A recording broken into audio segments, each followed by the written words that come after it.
First story. My daughter bullied a girl with cancer. I made my daughter apologize and told the girl to move on. But she cried, made a speech at school, and caused my daughter to get bullied. So I confronted the girl's mom to stop her daughter, and said her daughter deserved the cancer for her sins. Now I'm regretting it. I F45 have a 12-year-old daughter, Mia. She's in 7th grade and has been in the same class with this girl, Lily, since elementary school. They were never close, but they'd hung out in groups a few times. Mia has 2 close friends, Kayla and Zoe, and the 3 of them do everything together. They're smart, well-behaved girls who sometimes have their little preteen drama, but they're not cruel. My husband and I have raised Mia in a conservative, Christian household. Actions have consequences. We live with accountability. About 3 months ago, word started spreading that Lily had cancer. Some kind of bone cancer. I later learned it was osteosarcoma. I was sorry to hear it. Nobody wants to hear a child is sick, and I told Mia to be kind if she ever needed to be. But Lily's mother, let's call her Samantha, has always had a certain air about her. She's younger than most of us in the parent circle, maybe in her early 30s, a single mother, no judgment, and tends to talk to other moms like she's the only one doing life right. We've had our share of minor tensions in the past. One time a few years ago, she made a snarky remark about how people who send their kids to church school are just dodging real parenting. I sent my daughter to a private Christian school before middle school. She also once accused Zoe's mom, my friend Sarah, of being passive-aggressive at a PTA meeting. She's one of those mums who speaks like she's never wrong. I've kept a polite distance since. Now fast forward to this year. Lily comes back to school after being out for weeks. She's bald. She's wearing a hoodie most days. I don't say this with any judgment. I understand chemotherapy is a difficult process. But I could tell from Mia's tone that Lily had started acting different, dramatic, attention-seeking. Mia told me Lily would loudly tell teachers she was too tired to participate. That she'd say, "This chemo fog," like it was a punchline. That she'd get mad if someone didn't offer to carry her backpack. One day, Mia said Lily cried in class because someone moved her chair without asking. She wasn't being bullied, she was just touchy. And everyone had to walk on eggshells. Now, I don't excuse meanness. But girls that age aren't saints. They talk. They joke. They're blunt. And sometimes they get it wrong. Apparently, Mia and her friends made some jokes, sarcastic comments about how chemo must be fun, or calling Lily cue ball in a text thread. I didn't know about any of this until Samantha contacted us. I got an angry email from her saying Mia had bullied her daughter, and that she was demanding an apology. She copied Zoe and Kayla's mums too. At first, I was defensive. I asked Mia directly what happened. She admitted they'd made some jokes, and said she didn't think it would hurt Lily since everyone's always talking about how brave she is. I told her that was not acceptable. I told her that having a Christian heart means being kind even when others are hard to like. So yes, I did ask Mia to write an apology letter. I sat down with her and read it. She said she was sorry for being insensitive, and that she understood now that Lily was going through something serious. I thought that was the end of it. But Samantha wasn't done. She emailed again, saying she'd spoken to a pediatric oncology doctor at the hospital and thought it would be a great learning opportunity for the girls to come visit the cancer ward. That seeing the treatment rooms, Roman IV drips, and the kids battling cancer would help them build compassion and understanding. She framed it like an optional thing, but her tone made it clear she expected us to say yes. I was stunned. Absolutely not. I am not sending my daughter or any 12-year-old girl to walk through a hospital oncology ward like it's some field trip. That's not education. That's trauma tourism. I told Samantha, politely, that I appreciated the thought, but I didn't think it was appropriate for Mia. She didn't take it well. She replied, saying that Lily lives in that trauma, and my daughter can't handle one afternoon in it. She said that our kids need to see what real strength looks like. At that point, I'd had enough. I told her that I believe in boundaries. That yes, my daughter did something wrong, and she apologized. But that does not give Samantha the right to push emotional guilt trips onto my family. And here's where I'll be honest, and I don't care if people judge me for it. I do believe that diseases, especially ones that come out of nowhere like this, can sometimes be spiritual consequences. Not punishments in the fire and brimstone sense, but signs, warnings, consequences for brokenness in the family, bitterness, moral failings, even generational issues. It's not something I would ever say to someone's face, but in my heart, I believe it. I've seen it too many times to think otherwise. And I'm not the only one. My husband agrees. So do the other 2 moms. One of them said she felt Samantha had been acting like a martyr for years. And maybe this whole situation is breaking down that illusion. I didn't say that, but I didn't disagree. What really pushed me over the edge was when Samantha said in a follow-up message that the apology letters weren't enough. That the hospital visit would help rebuild Lily's trust in people. Excuse me. Our daughters are 12. They are not emotional support animals for her kid. That's when I told her, as firmly and respectfully as I could, that I wouldn't be allowing Mia to go. That we had already taken the matter seriously and addressed it in our home. She read the message and never replied. But apparently, she's been complaining to other parents that the girls aren't being held accountable. I found out she even talked to the school counselor about it, trying to arrange something through the school. Now I'm being painted as the cruel, closed-minded mom who thinks her daughter is above remorse. I don't think that at all. Mia understands what she did, and she's had consequences at home. But I still think sending kids into a pediatric cancer ward is inappropriate. And yes, I believe that what's happening in Lily's life might be part of a larger spiritual reality that isn't ours to fix. We can pray for her. We can be kind. But we don't owe Samantha, our daughter, emotional labor. After that, tension around school pickup got obvious. Samantha wouldn't look at us. Once, she was talking to another mom and lowered her voice when I walked by. 2 days later, Zoe's mom heard through her daughter that Lily told people Mia and her friends laughed at kids with cancer, and that their parents don't care about sick people because they're religious. That was never said. But at this point, Samantha wasn't trying to resolve anything. She wanted shame. She wanted our kids to feel guilty long term, like they owed constant proof of empathy. I met with the other 2 mothers. We agreed the situation was spiraling beyond what was reasonable. We decided as a group that none of our daughters would attend anything involving hospital visits, group discussions, or feeling circles about Lily. They apologized. They got punished at home. Enough. Samantha later sent one more group message saying that kids who hurt others should take responsibility, and that shielding them from consequences keeps them shallow. She said she wanted to give them insight, not punishment. She said she thought seeing other sick children would wake them up. I didn't reply because there was no way to answer without escalating. Since then, Lily has had surgery. We heard she had limb salvage surgery, and my daughter said Lily is now using crutches. Mia said kids try to help her, but Lily snaps at people now.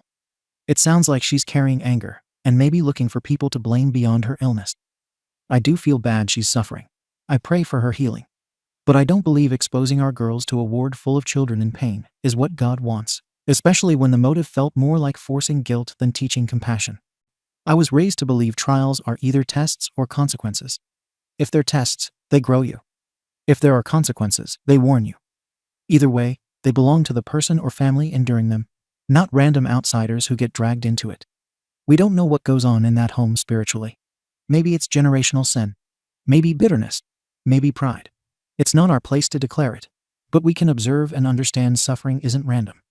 My husband said we already handled our responsibility. Mia understands she hurt someone, and we addressed it.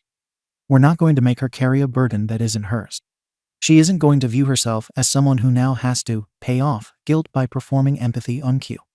But now I'm wondering if people will say I'm heartless for believing illness can be tied to deeper spiritual things, or for refusing to make my daughter emotionally involved in something beyond the initial apology. Our family believes in sin, consequence, and redemption, but not theatrical guilt displays. One of the mums suggested I post here since she said people will probably say I'm evil. But at least I'd get an outside perspective. I know how the internet works. People see sick child and immediately assume anyone who doesn't fully submit is a villain. But I'm being honest. I'm not pretending to reconsider. I'm not open to changing my decision. I'm just asking whether refusing this hospital visit and holding to my beliefs makes me an all by standard social view. So here it is.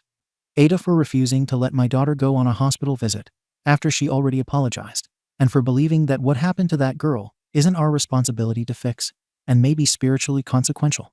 Comments. Comment 1. YTA. This post genuinely pissed me off. You keep repeating that your daughter apologized, but what you really wanted was to shut this whole thing down as quickly as possible without your kid learning anything uncomfortable. I'm not saying a hospital visit is mandatory penance, but your kid was actively mocking someone for having cancer. Bald jokes. Chemo jokes. That's not just a mistake, that's cruelty. And the fact that she thought it was okay tells me she's hearing crap like this at home. You keep talking about spiritual consequences like you're a prophet. Your beliefs don't make you a better person. They sure as hell don't give you the right to suggest a 12-year-old getting cancer is punishment for generational sin. You said it in your heart. But the way your whole post is dripping with judgment towards that girl and her mum makes it clear you're not hiding it well. You're raising your daughter to believe empathy ends when it's inconvenient. Congrats, you've ensured the next generation stays as cold and self-righteous as the last. Comment 2. YTA. And you're hiding cruelty behind religion. You act like your daughter's behavior was just some kids being kids moment, when it was actually pointed cruelty at a child actively fighting for her life. Baldness jokes at a chemo patient. Really? Your daughter didn't stumble into insensitivity, she mocked someone's trauma. And instead of addressing the deeper issue why your daughter lacks empathy, you slapped a Bible verse on it and called it a day. Then there's the part where you call the hospital visit trauma tourism.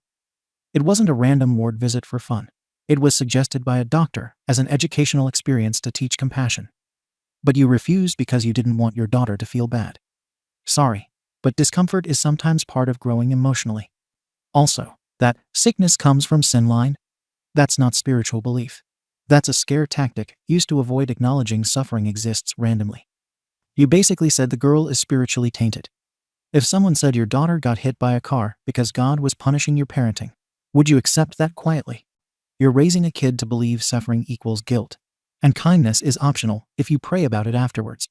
Gross. Comment 3. YTA. Look, I actually agree that making kids walk through a pediatric oncology unit might be too heavy, especially if they're not emotionally prepared. That actual decision. Fine. Reasonable parents could disagree on that. But holy crap, everything else you said makes you the arsehole by a wide margin. You downplayed Lily's pain as dramatic. You said her needing help or getting tired was attention-seeking. You believed your daughter after she mocked a cancer patient, but assumed the sick girl was just being overly sensitive. You fully believe her illness is possibly a punishment for her family's sins. You feel zero empathy, even while acknowledging she's recovering from major surgery. You keep saying your daughter learned her lesson, but never described any lesson beyond, don't get caught being mean. You're not raising your daughter to be kind, you're raising her to act nice enough to avoid consequences while secretly judging others as sinful when they suffer. You don't want your kid to feel guilt, not because guilt is unhealthy, but because you don't think people like Lily deserve her empathy. That's not just YTA territory, that's a moral red flag. Update. I figured I'd update, since everything escalated beyond what I expected or wanted. First off, no, I didn't change my mind about the hospital visit. I wasn't expecting the fallout to keep snowballing, but it did. About 2 weeks after I posted, the school counselor called me in for a meeting. Not just Michaela and Zoe's parents too. They said they'd received concerns from Lily's mother and from a few other staff members who were disturbed by the bullying situation and the lack of follow-up. They kept using the phrase restorative experience, which is apparently the school's way of saying they want our daughters to engage in something emotionally corrective. They brought up the hospital visit again. I repeated what I said before. I didn't think that was appropriate for kids this age. But they were already moving in another direction. They said Lily was going to speak at an upcoming assembly for Cancer Awareness Month, and that she had expressed interest in sharing her story. I asked directly, is she going to name names? They said no, but also admitted they couldn't stop her from alluding to classmates who mocked her. I told them this felt like a setup. They denied that, but I wasn't convinced. That same week, something shifted. Zoe's mum, who had previously supported me, suddenly flipped. Out of nowhere, she posted this long message in the parent group chat thanking those who were helping their daughters truly learn from this experience, and said her daughter would be sending Lily a personal apology letter and attending the school's hospital outreach Zoom. I called her privately, and she told me she'd had a change of heart. She said her pastor spoke about the cruelty of pride, and it hit her that she hadn't made Zoe own up to the pain she caused. She told me that maybe our daughters should feel uncomfortable. I hung up feeling completely blindsided. Then came the assembly. Lily walked up on stage with her crutches, wearing a scarf over her head and a hospital ID band still on her wrist. She gave a short speech about her diagnosis, how chemo affected her, and her surgery, and then said word for word, some people at school made fun of me for being bald. Said I was being dramatic. It broke me for a while, but I forgave them because I had to. That was all it took. Mia told me afterwards that kids in the audience turned to look at her. Some didn't even bother to whisper. One kid muttered, "Hope it was worth it, cancer hater." After that day, Mia's life at school turned upside down. Her lunch table got weird. She wasn't invited to Zoe's sleepover. Kayla stopped texting. A girl in gym called her Bully Barbie. A boy who used to joke with her suddenly said, "I don't talk to people who mock cancer kids." Mia cried for 2 hours that night. She said she hated going to school. She even asked if we could move. The final blow came from someone I never expected, our pastor. He requested a meeting. I thought it was church business, but he sat down with a Bible and said he was troubled by some things. He said he'd heard from a few members that I'd been speaking about Lily's illness as a spiritual consequence. I didn't name names, but apparently, word got out. He said, "Be careful not to confuse discernment with judgment. You may believe in spiritual cause and effect, but you don't know what God is doing in that family." I asked him if he thought we were wrong for not sending Mia to the hospital. He said, "That's your call. But what your daughter learns from this will shape her forever. She's not just watching Lily, she's watching you." That hit me hard. A few days later, a parent in our circle told me Lily had taken a turn. The limb salvage surgery had complications. They were now considering amputation. She might lose the leg. I didn't gloat. I didn't think, "See, this proves it." I just felt sick. I don't wish that on anyone. I told Mia that night out loud that we needed to pray for Lily by name. And we did. Mia didn't say much, but she nodded. But I couldn't shake the anger. Not at Lily, but at her mother. At Samantha's. So yes, I did something I probably shouldn't have. I found out which hospital Lily was at. And I went. I didn't barge in or show up unannounced. I called the front desk and asked to speak to Lily's mom, and she agreed to meet in the lobby. She looked tired. Older than before. But still had that same cold edge I remembered from the PT days. I told her everything. That Mia was being singled out. That this entire situation had turned into a circus. That her daughter's speech, whether intentional or not, made Mia a target. I told her she escalated everything. That she could have handled it privately. That our daughters were 12, and now mine was being bullied by kids who think they're protecting the cancer girl. She didn't flinch. She just said, "Now you know how my daughter felt. Alone. Mocked." And everyone told her to just move on. I asked her if this was revenge. She said, "It's not revenge. It's visibility." I told her I hope her daughter heals. That we truly do pray for her now. But I also said if she thinks this moral crusade helped anyone, she's wrong. She didn't answer. Just stood up and walked back towards the elevators. So that's where things stand. My daughter is now the one being whispered about. I'm being politely frozen out of school events. And everyone thinks Lily is some tragic figure, while my daughter is the wicked one who deserves to carry this forever. We're not changing our beliefs. We still think we handled things the way any sane, faith-guided family would. But if you think my daughter hasn't suffered, she has. And I still don't believe our family was meant to carry someone else's pain. Ada? Comments. Comment 1. YTA. And you've been building your own fire. You came here wanting sympathy. But what I see is a woman who threw gas on a small fire and then stood back like it was a surprise when it turned into a blaze. Let's walk through this. Your daughter mocked a cancer patient not once, but in a group. You downplayed it. You wrote off the victim as dramatic and her mum as attention-seeking. You refused to let your daughter learn anything from it, except don't get caught. Then you dragged your personal belief system into it, implying the kid's illness was punishment. And now you're shocked your daughter is the one being whispered about. You didn't want empathy. You wanted the situation buried. You didn't want forgiveness. You wanted control. Also confronting that girl's mother at the hospital, when she's facing the very real possibility of losing her kid's leg. Just to unload about how hard it's been for you. Holy hell. That's not just tone deaf, it's cruel. You're mad that a 12-year-old cancer patient didn't suffer quietly enough. Think about that. Comment 2. I'll say something that might get me downvoted. The mum Lily's mum did escalate this, but I think she was pushed there. You acted like she went nuclear for no reason, but from her perspective, her kid got mocked for having cancer. That's not teasing, that's serious, and your initial response came off cold as hell. That said, yeah, I think the school assembly speech was kind of a move. She didn't name names, but she knew it would ripple. It was a calculated way to apply social pressure. Does she deserve blame for the bullying your daughter is facing? Not exactly, kids connect dots. But she's not blameless either. You though? You created this climate. You refused a peaceful resolution. You told people privately you thought the girl was sick due to spiritual consequences, and then you basically declared yourself above guilt. You didn't just draw a line, you dug a trench and threw anyone who disagreed into it. And now your daughter's paying the price. She shouldn't be bullied, but this was a preventable spiral, and you lit the first match. Comment 3. Let me start by saying, I don't care if you're religious. Plenty of people believe in God without using his name as a shield for cruelty.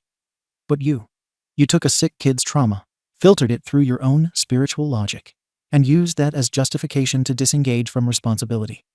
That's not faith, that's convenience dressed as righteousness. You claim diseases are sometimes consequences of brokenness or sin. Fine, that's your belief. But here's why you're the arsehole.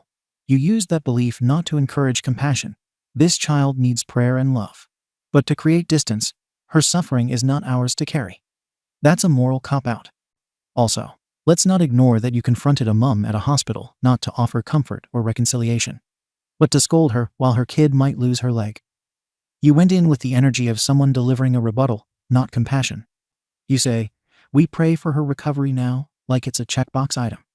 But everything in your tone screams, "We pray for her, but we still think she was put in this situation for a reason." You didn't soften your beliefs, you just restated them with a nicer bow. Your daughter is becoming the emotional reflection of that worldview. Outwardly polished, inwardly dismissive of suffering she doesn't feel responsible for. And when the consequences boomerang, you cry unfair. You say you'll never change your stance. Fine. Just don't pretend it's holy. Update. It's been about 5 months since I last posted. I didn't intend to come back. I assumed the internet would forget me, and maybe it has. But I can't forget any of it, not what happened, not what I believed, and not what it turned into. We transferred Mia out of that school 3 weeks ago. That was never the plan. But at some point, you stop telling yourself it's just drama or people misjudging you, and start realizing the damage is real. Let me go back. Things got worse after the school assembly. Mia held it together for maybe another month, but the isolation wore her down fast. Teachers tried to stay neutral, but kids don't forget who gets whispered about. A few girls called her Mean Mia. One kid said, "I hope your mom gets cancer too." She told me about it only once. After that, she stopped talking. Then she snapped. It was a Tuesday. I got a call from the assistant principal. Mia had pushed a boy in the hallway. He'd made some bald Barbie joke behind her back. She turned around, screamed at him, and shoved him. No one was injured, but it was loud, public, and enough to get her suspended for 3 days. We grounded her. Took her phone. But something had shifted. Not in anger in her. She just shut down. Daniel finally admitted what I had been refusing to see. He told me we handled everything wrong. That we spent more time defending our image and our beliefs than actually helping our daughter become a decent human being. We fought that night. Hard. He told me he was ashamed we let religion become a shield instead of a compass. That hit deeper than anything. Because I knew he was right. I didn't know then that Mia had already reached out to Lily on her own. I found out later from Daniel that Mia had asked him to help her write something. A letter. She said it was private, just for Lily. She didn't want me involved. He sat with her at the dining room table and helped her put it together. She told Lily she was sorry not just for what she said, but for laughing while someone else said it. She told her she didn't understand what dying looked like until she saw what being alone did to a person. She signed it with her actual name. She said, "I was wrong. You didn't deserve what we did. I hope you don't think the world is full of people like me." Lily never wrote back. She couldn't. She passed away 2 weeks later. We got the email from the school counselor. It was sent to all parents. I found out after the fact that Mia had gone to the hospital 2 days before Lily died. She and Daniel. He didn't tell me until after the funeral. I asked why he hid it, and he said, "Because it wasn't about us. It was about her owning it. And I needed her to do that without your judgment." They sat with Samantha outside Lily's room. Daniel told me Samantha looked exhausted, but not angry. She said Lily wasn't fully responsive anymore, but could still hear. Mia stood by the bed, held her hand, and read the letter out loud. When she finished, she told her, "I know I don't deserve forgiveness, but I needed to say it anyway. And I hope you don't feel so alone anymore." Samantha hugged her. They didn't talk long, but Mia got to say goodbye. I didn't go to the funeral. I told people I was out of town, but truthfully, I couldn't face it. A week later, I got a call from the worship leader at our church. She said there were concerns about some things I'd said in small group, specifically about Lily's illness. I wasn't kicked out, but the message was clear. People were distancing. One friend stopped inviting us to Bible study. Another unfollowed me on social media. I used to think we were being persecuted for our faith. But now I realize we were just wrong. About so many things. We changed churches in August. Found a place where the pastor talks about grace more than punishment. Where people ask questions, not just repeat doctrine. Mia is in therapy. Daniel goes with her sometimes. I sit in the car or walk around the block. I still struggle to talk openly with her. I don't know what to say without sounding like the woman I used to be, and I hate that version of me. We started over at a new school. No one knows the story. Mia keeps to herself mostly. No clubs, no birthday invites yet. But she's not being harassed. That's enough for now. I think about Lily almost every day. Not because I knew her well. I didn't. I kept my distance. I told myself her pain wasn't mine to carry. But my daughter, she carried it in the end. And thank God I didn't stop her. Thank God I didn't block her from saying goodbye, from trying to make it right, even if it was too late. I used to believe in spiritual cause and effect. That sickness and suffering were signs. Maybe I still do, a little. But now I believe the real sign, the one from God, wasn't the illness. It was the silence after. The guilt that settled like dust. The sound of my daughter crying through a closed door. The night Daniel said, "We have to stop protecting the wrong things." That was the consequence. And I felt it deep in my chest, where all the verses used to sit comfortably, unquestioned. This is the last time I'll write about this. But if anyone's reading and still justifying, still doubling down, just stop. You can believe in God and still believe in accountability. You can protect your faith without burying your heart. I couldn't give Lily her peace. But I'm thankful beyond words that Mia did. She needed to. And I needed to let her. Comments. Comment 1. I was one of the people who read your earlier post and walked away angry. Your whole tone then felt smug. But this update, it hit me in the gut. Not because I forgive the stuff you said about Lily, but because you didn't write this like someone trying to redeem themselves. You wrote it like someone who finally saw the wreckage. You lost control of the narrative. You lost the moral high ground. And instead of doubling down, you let your daughter lead you out. That matters. You were wrong. But you're not pretending otherwise. You're not asking for praise. You're not sugarcoating what your beliefs cost you and her. You let her go say goodbye. You didn't interfere. That's what saved this from being a total tragedy. I'm not religious, but I'll say this. There's nothing more spiritual than watching someone finally let go of the dogma that made them blind. Mia sounds like she still has a shot. Thanks to your husband. And honestly, thanks to you for getting out of the way when it counted. Comment 2. I read this with tears in my eyes. Not out of pity, out of frustration. Because none of this had to happen the way it did. A 12-year-old girl had to carry the guilt of mocking another kid on her deathbed. Another kid died. And you? You were out here preaching about spiritual consequences, while real consequences were steamrolling your daughter. You wanted to protect her. I get that. But you protected her from shame, not growth. And by the time you realized how badly she needed the second one, it was too damn late. Also, I want to say this as someone who's watched a child die from cancer. There is no such thing as a peaceful death at that age. There is no surrounded by love that makes it okay. Lily deserved more than some whispered apologies and a belated letter. She deserved dignity from the beginning. But your daughter gave her what you couldn't. She showed up. She owned it. That girl's got a soul. Protect that. Build around that. Because the damage is done. But the future's still wide open. Don't F this part up. Second story. The older guy I'm dating kissed me, and I imagined a life with him. He is already married and has a wife. Should I contact her? I'm pretty sure I already know what I need to do. I'm writing this so I can get all my feelings out about the situation and maybe get some reassurance from this community. So, to begin, I 27F am a bartender in a vacation town. A few weeks ago, I had a customer come in alone who was pretty shy at first. He was older than me. I would later find out he was in his 40s, and I thought he was really handsome. I chat up all my customers, but eventually it slowed down to a point where he was the only one in the bar for a bit. So we got talking and hit it off pretty fast. He explained he was in the area on a work trip. And while I don't want to give specifics that would identify him, I found his profession to be really endearing, as he told me he works with disabled children.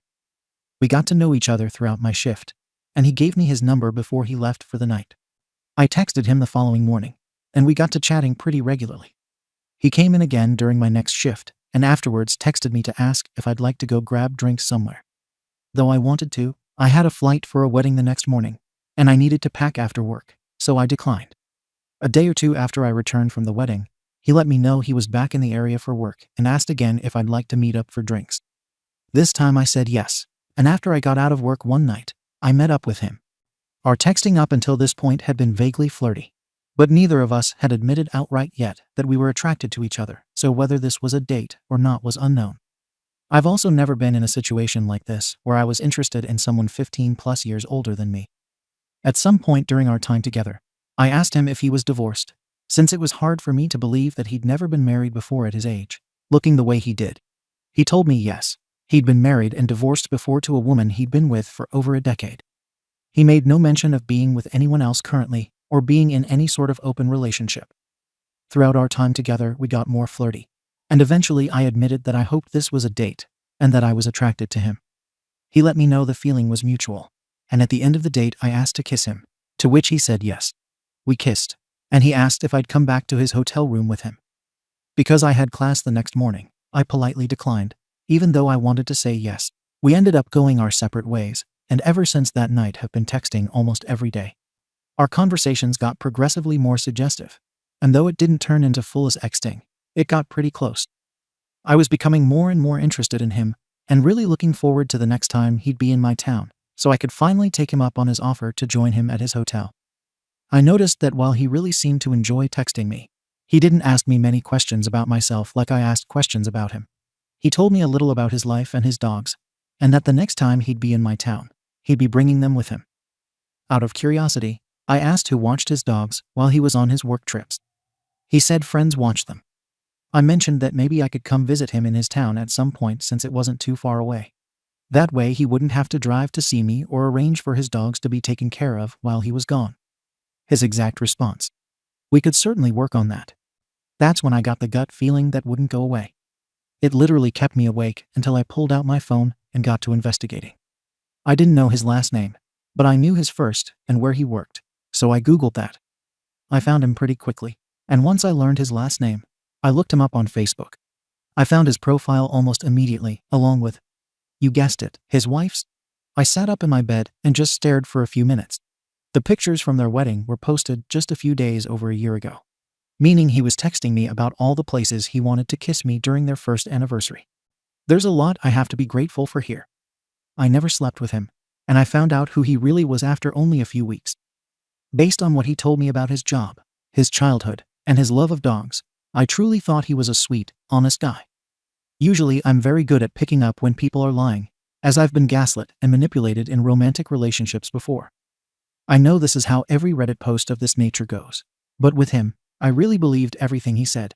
It was only that one slip-up over text that gave him away. Now, I have his wife's Facebook account. I know I need to tell her. I was never looking for exclusivity with this man, as I honestly don't have the time for it. But I refuse to be the other woman. His wife deserves to know what's been going on. I know if I were her, I'd want to know. I've already started screenshotting my conversations with him for proof. I guess I'm posting on Reddit right now because I need assistance with the execution of it all. I really am not a malicious person, and if I feel any anger at all, it's on his wife's behalf. I don't want to destroy his life, mostly because that would probably just end up hurting her too. So Reddit, what's the best way to tell her that her husband has been stepping out on her with me? Comments. OP clarifies the timeline of the relationship of how she got to talk with the man. OP hi, I know I worded that weirdly, but it's not AI. Just a few days over a year ago, as in, it's only been a little over a year since they got married, and we were talking during what would have been their anniversary. Commenter 1. She definitely deserves to know that her husband is picking up women in bars. Just tell her, I think you should know that your husband is not being faithful. Then send her the screenshots of the texts and a brief explanation of how you met and how he invited you on dates and to his hotel room. Update me. Commenter 2. Never protect the cheater. His wife deserves to know. Send her receipts too. You both deserve better. Commenter 3. Yes, you should contact the wife. Tell her before you tell him so that he can't block you on her account. Send the screenshots and give her the option to decide how she wants to move forward. Don't tell him you told her. Just block him. He's definitely not in an open relationship, because if you're ethically non-monogamous, you'll tell your other partner. Update. Hi again. A few days ago, I posted asking for advice on how to tell an older man's wife that he was trying to cheat on her with me. Since then, I've received a lot of feedback, which I'm grateful for. Before I get into what I chose to do, I just wanted to clarify a few things. A lot of people took issue with the fact that I didn't know his last name after talking with him for a few weeks, and others thought I wanted to steal him from his wife. I guess I didn't explain well enough before, but I was never looking for an exclusive relationship with this man. School and work are my top priorities right now, and because of that, I simply don't have the time or emotional energy for a committed relationship. When I met him, all I was hoping for was something casual, especially since he didn't even live in the area. He could have been hooking up with other women while seeing me, and that truly wouldn't have bothered me as long as he was being honest about it and wearing protection. I didn't think to ask him his last name before the 3-week mark, because I really just hadn't made an emotional investment. But you all are right. If I'm going to get involved with someone romantically/sexually in any capacity, I should learn their last name much sooner, at least before I go out with them. One person also said to avoid tourists and people on business trips from here on out. And I agree, even in the casual sense, it's going to get messy. Like I said, if he'd been seeing other women, it would have been fine with me. Some of you said he might be in an open relationship, which I touched on in my first post. I don't think this is true, because the point of an open relationship is that you're open about it with both your partner and the other people you're seeing. He never mentioned being in one or having a wife at all, so even if he was, he still lied to me. So for the actual update, I told her. The question in my last post wasn't whether to tell her or not. It was how. Though I've lost sleep over this the last few days, I spoke with some of my close girlfriends, and they all said they'd want to know if they were the wife in this scenario. I decided to message the wife when he said he'd be at a doctor's appointment. I thought reaching out to her while she's alone and has time to process before seeing him would be best. I essentially explained the situation just like in my last post, with some extra details I left out here for anonymity's sake, so she'd know I wasn't lying. I apologized a lot, sent her screenshots of our conversations, and asked her that she not tell him that I gave her this information. If she went through his phone on her own like I suggested she should, then she'd be able to see the proof for herself, and hopefully she'd decide to just leave me out of it for my safety. I told her I'd leave our chat open for 24 hours if she wanted to talk or request more screenshots, and then I'd block her. At this point, I had already blocked the husband's number and his Facebook account too, just in case, even though we weren't friends. So 24 hours have passed, and no response. I'm not sure if Facebook allows you to read receipts for messages if you aren't friends, but I know the message was delivered. She has not responded, and so I've gone ahead and blocked her. Before I found out about his deception, the husband mentioned that he'd be in my town this week, and he knows which days I work. Hopefully this is the end of the story, and I never see either of them again. But if he decides to show up at my bar, then I will update if I'm still alive. Thank you all again for your feedback. P.S. to the guy who messaged me suggesting I could be the other woman in his marriage too. You're wild for that. Comments. OP clarifies the older man's posting on Facebook regarding the doctor's appointment. OP, no. He didn't put on Facebook that he'd be at a doctor's appointment. He told me that he'd be there prior to me finding out he had already a wife. Already had, because we were talking about the next time he'd be visiting my town. OP responds to a downvoted comment on how they met, if she didn't know his last name. OP. I didn't tell him where I worked. He happened to come into the bar I bartend at while I was working. And that's how we met. Commenter. You are exhausting. And I feel like every potential man you date should be required to read this entire post you wrote and its update first, before they agree to go out with you. I think you need to be really upfront with the type of person you are. OP, honestly, this is great advice. If I could wear a big sign on my forehead that says, "Don't try to cheat on your wife with me," I'll tell her, on every date I go on. It would save me a lot of time, energy, and money. Commenter. If you messengered her and you're not friends, she'll only see it if she sees there's a message request. As for read receipts, if you looked at your message sent and a dot with her profile pic appeared at the bottom right, then she read it. I'm hoping you have some kind of support at the bar you work at should he come in and be angry. I'm sure you do. But definitely have a buddy with you when you leave if he doesn't appear for the time he's supposed to be around. Thank you for watching the video. If you are interested in listening to these kinds of stories, we've got more in store for you. Simply subscribe to our channel, hit the like button, and share it with your friends.